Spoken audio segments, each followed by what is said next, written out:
मेरो समय रोकिदिनुस् भनेर आग्रह गर्न चाहन्छु। नियमावलीको 21 क र घ अन्तर्गत म नियमावली गर्न चाहन्छु।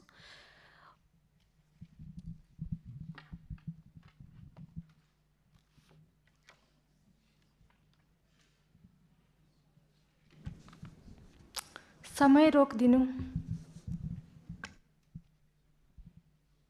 सभामुख महोदय, भर्खरै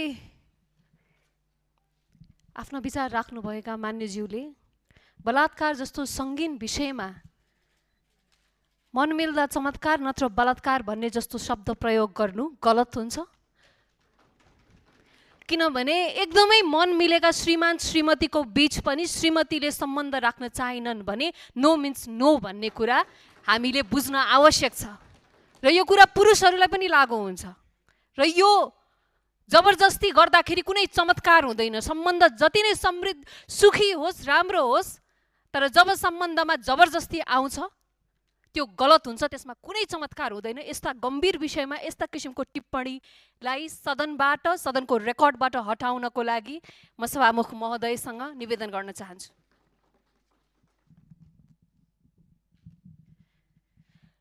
सभामुख महोदय, आज सडकमा आमाहरू दिदीबहिनीहरू र छोरीहरू न्याय मागिरहेका छन्।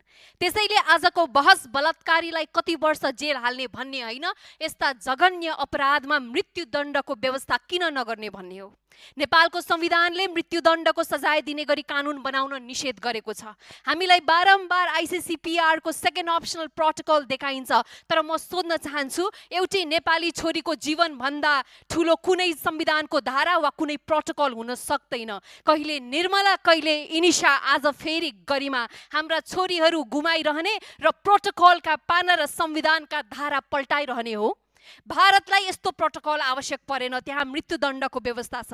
नेपाललाई किन यस्तो प्रोटोकलको आवश्यकता पर्यो र मृत्युदण्ड किन छैन? यदि अन्तर्राष्ट्रिय प्रतिबद्धता न्यायको बाटोमा बाधक बन्छ भने सरकारले त्यसको पुनरावलोकन र कानुनी समाधान खोज्ने राजनीतिक साहस देखाउन म आग्रह गर्न चाहन्छु। आज फेरि नाबालकको नाममा अधिकारकर्मीहरू अपराधीको मानव अधिकारको कुरा गर्दैछन्, तर म आज यो सदनबाट एउटा गम्भीर प्रश्न गर्न चाहन्छु, जसको जीवन नै खोसियो उसको मानव अधिकार चाहिँ के भयो? बलात्कार पछि हत्या गरिएकी ती 3 वर्षकी बालिकाको बाँच्न अपाउने अधिकार कहाँ गयो? उनी संसार चिन्दै थिइन्, जीवन चिन्न थाल्दै थिइन्, सम्बन्ध चिन्न थाल्दै थिइन्, आमा भन्न सकेको पनि थिएनन् होला, तर एउटा अपराधीले उनको जीवनको सम्भावना नै समाप्त गरिदियो। त्यसैले आज हाम्रो बहस अपराधीलाई कति वर्ष जेल हाल्ने भन्नेमा होइन, हाम्रो बहस यस्ता जघन्य अपराध रोक्न राज्यको दण्ड प्रणाली पर्याप्त छ कि छैन भन्ने विषयमा केन्द्रित हुनुपर्छ।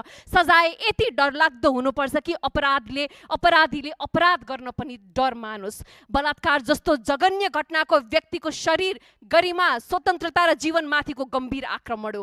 अन्य फौजदारी कसुरमा नैतिक पतनको व्यवस्था छ सभामुख महोदय भने बलात्कारमा किन छैन? दोषीलाई नैतिक पतन हुने फौजदारी कसुरमा स्पष्ट रूपमा राख्ने व्यवस्था तत्काल लागू गर्न सरकारसँग माग गर्दछु। बलात्कार जस्तो जघन्य अपराधमा दोषी भइसकेपछि पनि उसले फेरि पनि यही कारणले गर्दा, यो फौजदारी कसुर नलाग्ने कारणले गर्दा उनले सार्वजनिक पद धारण गर्न पाउने व्यवस्थाको अन्त्य हुनुपर्छ। त्यस्तै बलात्कार जस्ता गम्भीर अपराधमा न्याय प्राप्त गर्ने बाटोमा हदम्याद नै पीडितको लागि अवरोध नबनोस् भन्ने विषयमा पनि कानुन पुनरावलोकन आवश्यक छ। न्यायको ढोका पीडितले ढकझक्याउन ढिला भयो भनेर बन्द हुनु हुँदैन। बलात्कारको घटनामा हदम्याद किन र कति राख्ने भन्ने विषयमा सांसद, अदालत लगायत सरकारवालाहरूले पुनरावलोकन गर्न पाउनुपर्छ। अदालतमा पनि पीडितलाई दोस्रो पटक पीडित बनाउने काम बन्द हुनुपर्छ।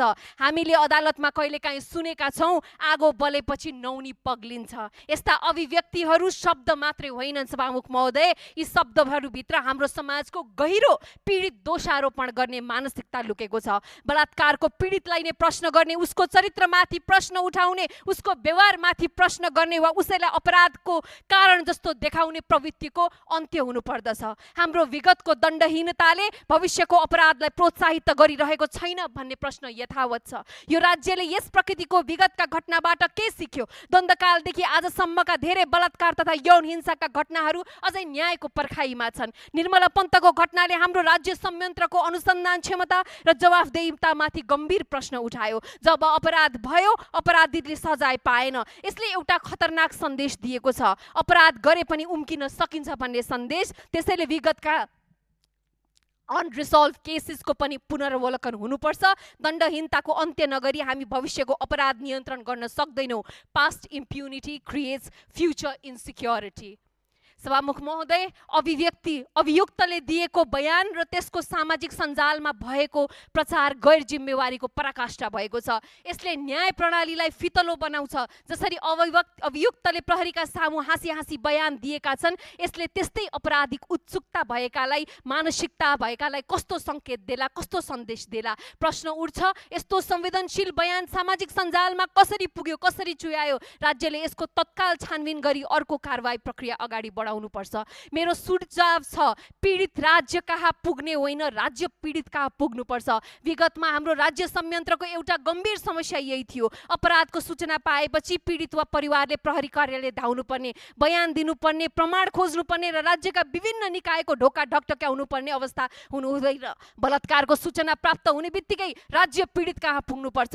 एफआइआरदेखि अनुसन्धान, चिकित्सकीय परीक्षण, मनोसामाजिक सहयोग, कानुनी सहायता र न्यायिक प्रक्रियासम्म राज्यले पीडित केन्द्रित प्रणाली निर्माण गर्नुपर्छ। पीडितले राज्य खोज्ने होइन, राज्यले पीडित खोज्नुपर्छ। यो नै विक्टिम सेन्ट्रिक जस्टिस हुन्छ। सभामुख महोदय, राज्यको जिम्मेवारी कहाँबाट सुरु हुन्छ? राज्यको जिम्मेवारी अपराध भएपछि मात्र सुरु हुँदैन। राज्यको जिम्मेवारी सुरक्षाबाट सुरु हुन्छ।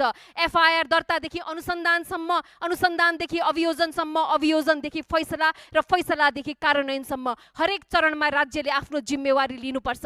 हाम्रा छोरीहरू, हाम्रा चेलीहरू, हाम्रा बालबालिका सुरक्षित छैनन् भने हामीले राज्यको कुनै पनि सफलताको दाबी गर्न सक्दैनौँ। बालबालिका र महिला सुरक्षित नभएको राज्य शक्तिशाली राज्य हुन सक्दैन। त्यसैले म निवेदन गर्न चाहन्छु सरकार समक्ष,